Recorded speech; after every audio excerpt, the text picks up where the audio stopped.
साल के लिए वजीर आजम बन सकते हैं। साबिक वफाकी वजीर का तहलका है दावा। मुफ्ता इस्माइल ने कहा कि मुज़ाकरात की बातों के दौरान कम से कम एहतजाज और मारामारी नहीं होगी।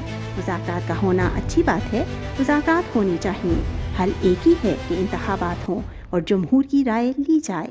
उन्होंने कहा कि पाकिस्तान में मौलाना फजल रहमान के कद के सियासतदान बहुत कम हैं। मौलाना साहब 1-1.5 साल के लिए वजीर आजम बन सकते हैं। साबिक वजीर खजाना ने कहा कि PIA की निजकारी हो सकती थी, लेकिन हुकूमत की नीयत ही नहीं थी।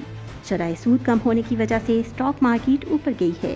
स्टॉक मार्केट इससे भी ऊपर जाएगी और इसमें हुकूमत का कोई किरदार नहीं है। वजीर आजम माशी इस्लाहात नहीं चाहते, वो सियासी मफादात को आगे ले आते हैं।